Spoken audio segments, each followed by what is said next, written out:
The future is now in the high-tech mecca of Raleigh, North Carolina.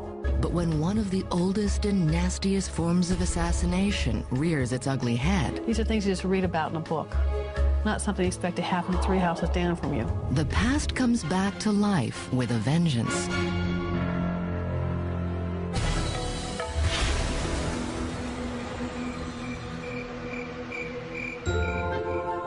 You don't have to be a scientist to realize that life is good in the Research Triangle.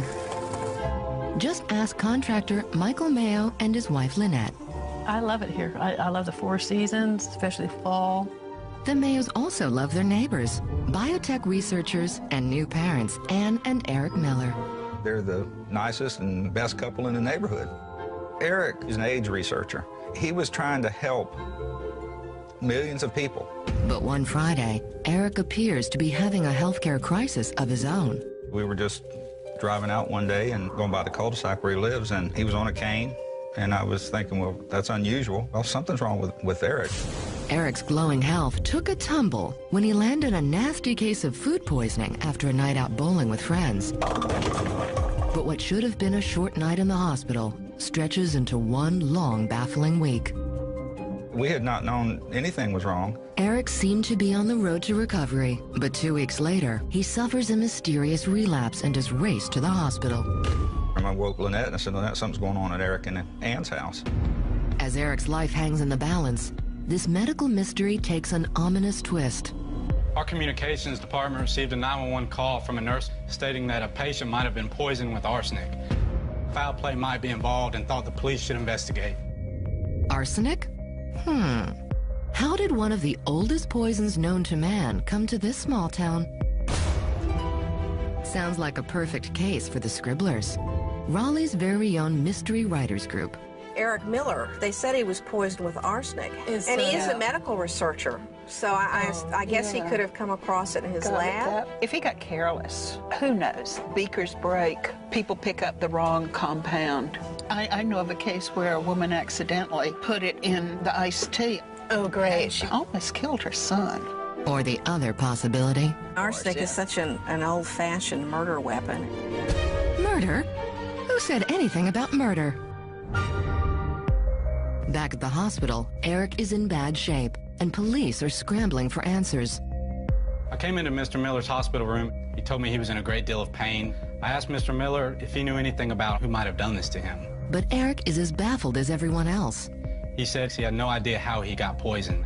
And these are the last words Eric speaks to investigators. Within hours, he suffers a massive heart attack and dies, with his devastated wife by his side. Across Raleigh, the news spreads like an ill wind. For Eric's college roommate, Tom Boylan, it just doesn't seem possible. The first thing I remembered about him was seeing his big, infectious smile. He was always in a great mood and always very happy. And 30-year-old healthy males don't just keel over and die. They certainly don't. So how did this gentle genius end up suffering such a nasty fate? Ugh, sounds painful. It's not the way I'd want to go out, that's for sure. I mean, how do you even poison someone with arsenic these days? What, do you just buy it in a store? With rumors swirling around Eric's mysterious demise, Raleigh detective Chris Morgan has to quickly bone up on an ancient and vicious killer. Arsenic's a colorless, odorless, tasteless element. If likely, you could eat a teaspoon of it and never even know that you had eaten arsenic. It essentially causes all your internal organs to shut down. So you're experiencing nothing but terrible, terrible pain. As Detective Morgan works day and night, desperately trying to crack this medical mystery, one simple explanation stands out. Eric Miller was a scientist. First thing that I assumed was, well, maybe we just got some kind of environmental exposure here. Has Eric fallen victim to the tools of his trade? We went to the lab, searched it thoroughly. We had to determine if there was any environmental explanation for Eric's poisoning. But the hunt for arsenic in Eric's lab comes up empty. The possibility that there had been some environmental exposure to arsenic was essentially eliminated. And there's something unusual about the course of Eric's illness that's bothering Detective Morgan. His condition was slowly but surely improving, and then all of a sudden it bottoms out again, which is uncharacteristic of arsenic poisoning. This deadly mystery is getting more thrilling than even the Scribbler's favorite novels. Coming up, investigators are forced to consider a possibility so horrifying. You don't suppose it was a suicide attempt, do you? It will shake the research triangle to its core.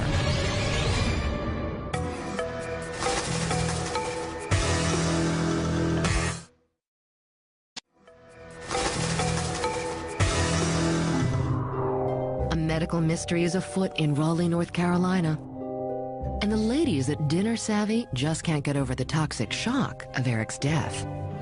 Well, they thought it was a bug. He had a virus or something at first, right? That's what I heard. Can you imagine how much he suffers? Accidental ingestion has been ruled out. Investigators now hope a look through the pages of local history might uncover some further clues. We went back into our archives and the cases that we were familiar with here in Raleigh. And what Detective Morgan finds sends him in a new direction entirely. We found 2 cases where the police department had investigated suicides by arsenic poisoning. Family man Eric Miller seems like the last person who would commit suicide, but Detective Morgan can't rule anything out. One of the things that I learned long ago is things aren't always as they appear. Some people who appear on the surface have a perfect life. I mean, when you dig beneath the surface, they're not happy, they're not well adjusted. But why would Eric take such a drastic step? In the research triangle, you get a lot of people who are in competition with lots of other people. And we had to look very thoroughly at internal and external stresses in Eric's employment. But the further investigators look into Eric's background, the less plausible the suicide theory seems. We evaluated everything that we had uncovered, everything that we had examined about his life. There was just nothing there that indicated suicide. Deeper you look, cleaner Eric gets. If this wasn't suicide, and it wasn't an accident, only one explanation remains. That leaves you with intentional homicidal poisoning. There was evil intent that led to Eric Miller's death.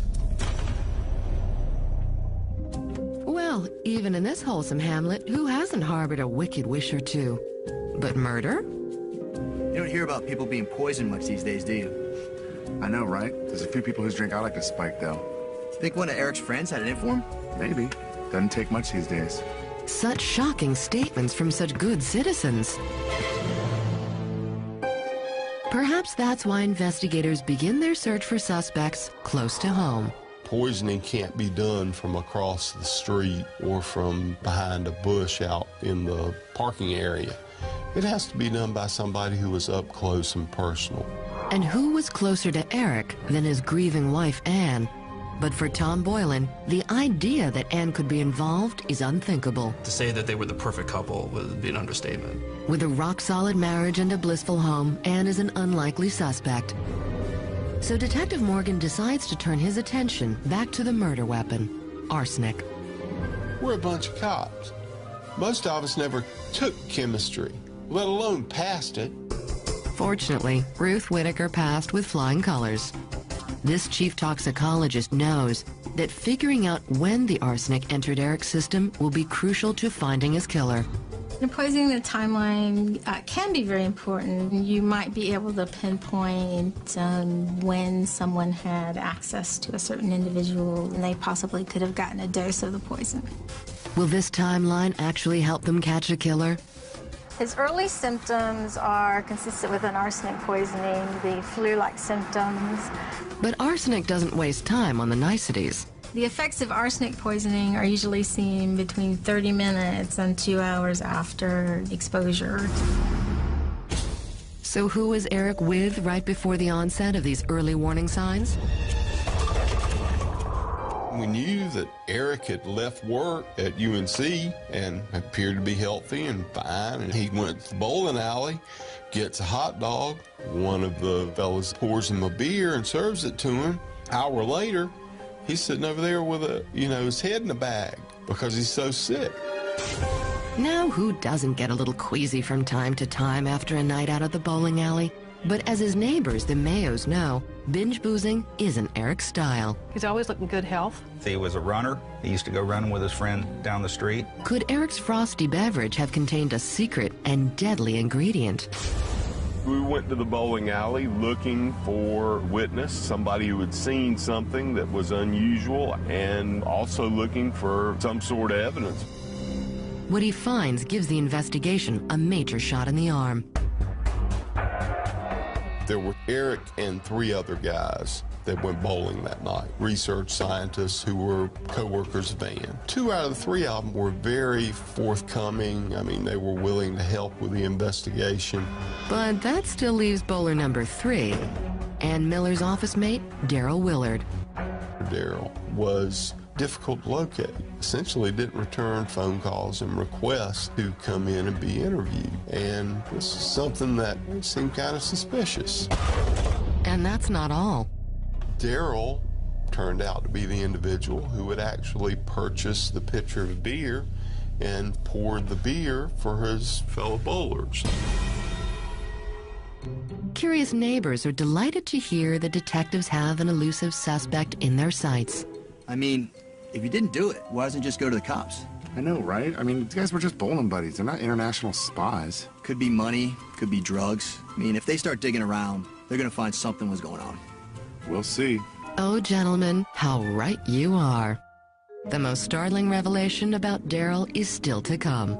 Further investigation reveals that this unholy roller is more than just Ann Miller's office buddy. Emails from Ann's computer at work showed clearly that she was involved in a romantic relationship with Daryl Willard. Looks like there were more than just chemical reactions brewing in this lab. Have investigators just stumbled upon the oldest motive for murder?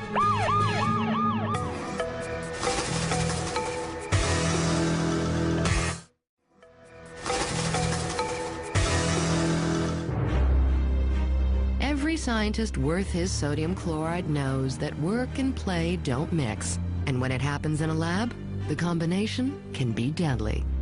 Just ask Eric Miller's bowling buddy and Ann Miller's bed buddy, Daryl Willard.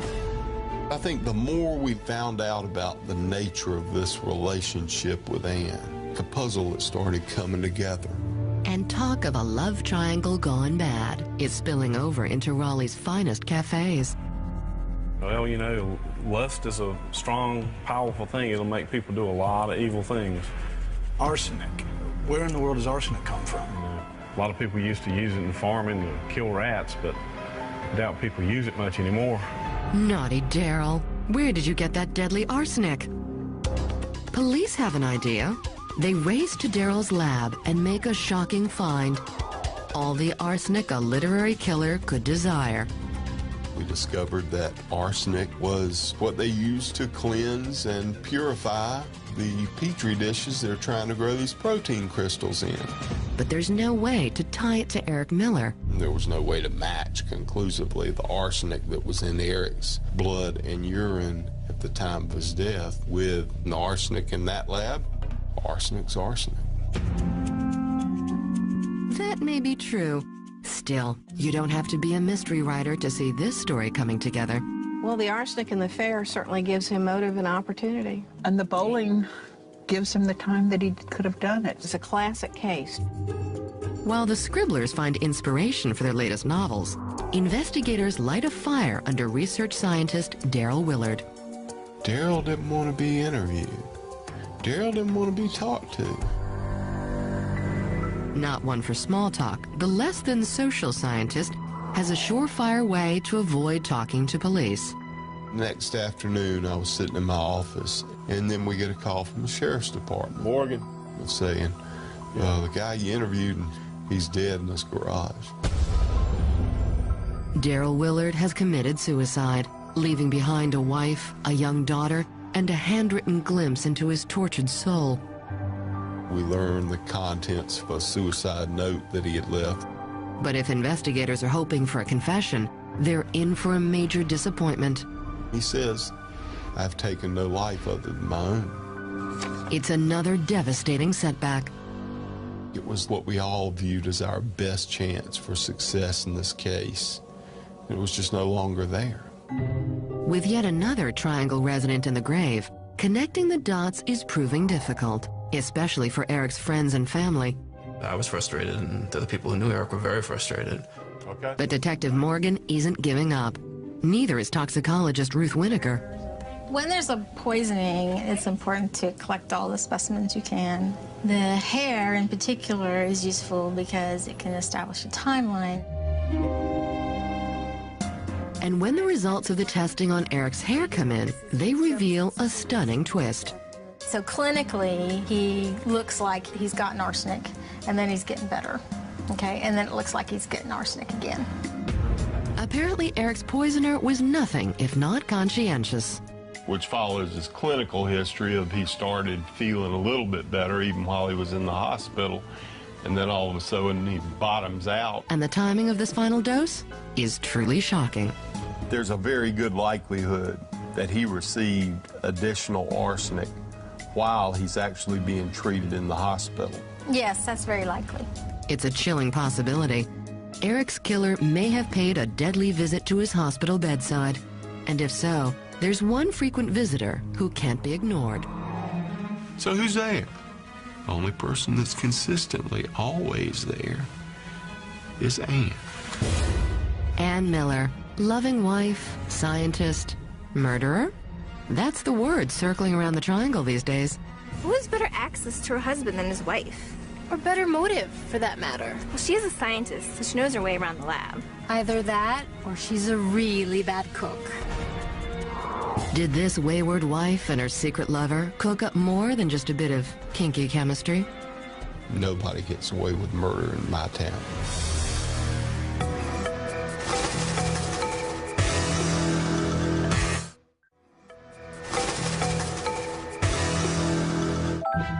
The research triangle is all a Twitter over the news that sultry scientist Ann Miller is the leading suspect in her husband's murder.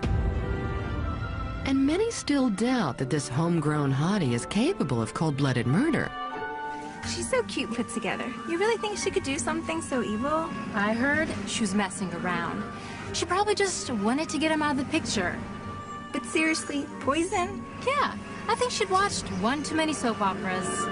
Totally. But just as investigators are about to give up hope, Detective Morgan gets a lead from a most unlikely source. Daryl Willard's wife told us that Daryl had talked about his meeting with his lawyer. Daryl's wife believes that her husband may have shared one final secret with his lawyer before taking his own life. I knew that Daryl Willard knew who killed Eric and told his lawyer enough so the lawyer knew now. But there's one major hurdle, attorney-client privilege. We eventually end up petitioning the county superior court, and then it gets kicked up to the Supreme Court of North Carolina to get the information that we need. After 2 long years of litigation, the court orders that Daryl's secret finally be revealed. Daryl Willard told his lawyer that Ann Miller, she had injected the poison into an IV that Eric was hooked up to. But investigators now know that was just one of many doses Eric received. And it all started that night at the bowling alley. What we surmised is that Ann had conspired with Daryl to deliver the poison. But the arsenic Daryl put in Eric's beer didn't quite do the trick. Daryl was being used as a tool by Ann. And unfortunately for her, not a very effective tool. If you want a job done right, sometimes you just have to do it yourself. If he had died that night, Ann would have never had to have been involved in giving Eric the poisoning that killed him. I think she played him like a fiddle. She knew what she wanted and knew how to get it. Why wouldn't she just hire a divorce lawyer? I guess arsenic's a lot cheaper. But why would Ann risk everything to kill her perfect husband? The motive is surprisingly simple. Ann was tired of being married. She was tired of being Eric Miller's wife. She wanted to be on her own. Come now, surely there are better ways to get unhitched. Divorce would have been no problem, but the point was, how was she going to explain, I divorced everybody's Mr. Nice Guy? I believe deep down in my soul, and will always believe, that Ann is a psychopath. Perhaps, but this toxic killer is finally ready to come clean. Ann confessed in Superior Court that she killed her husband, and she conspired with Daryl Willard to attempt to kill her husband. Ann pleads guilty and is sentenced to 25 to 31 years in prison. For Lynette and Michael Mayo, Ann's arrest is just the latest in a string of tragic and unforgettable events. Up to the very end, I thought Ann was innocent. You know, she seemed to love Eric, and his folks really cared for her. You know, but when she pleaded guilty, that's when I said, okay, this is it. I had to give up. You know, she's guilty. Now as the good people of Raleigh pursue their own dreams, they're forced to confront Eric's worst nightmare. It's frightening that there are people out there like that. At a personal level, it's frightening that I knew her, or I thought I knew her. They say love is blind, and sometimes those who love unwisely are the last to realize the coldest truth. Eric Miller went to his grave blind to the darkness in his wife's heart, and perhaps this was his final blessing.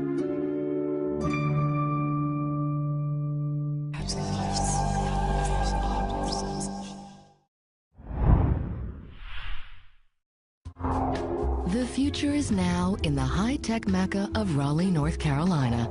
But when one of the oldest and nastiest forms of assassination rears its ugly head... These are things you just read about in a book, not something you expect to happen 3 houses down from you. The past comes back to life with a vengeance.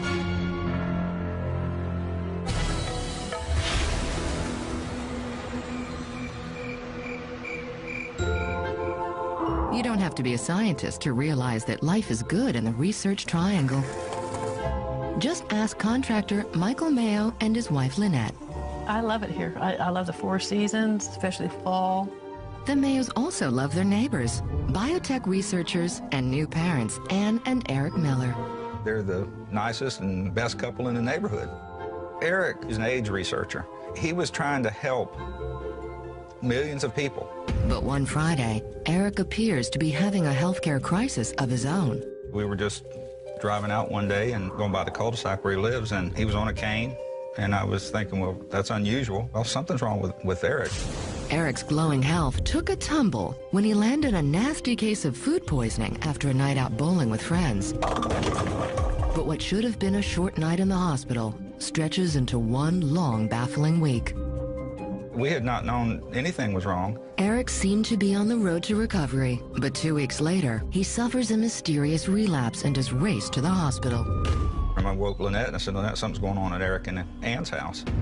As Eric's life hangs in the balance, this medical mystery takes an ominous twist. Our communications department received a 911 call from a nurse stating that a patient might have been poisoned with arsenic. Foul play might be involved and thought the police should investigate. Arsenic? How did one of the oldest poisons known to man come to this small town?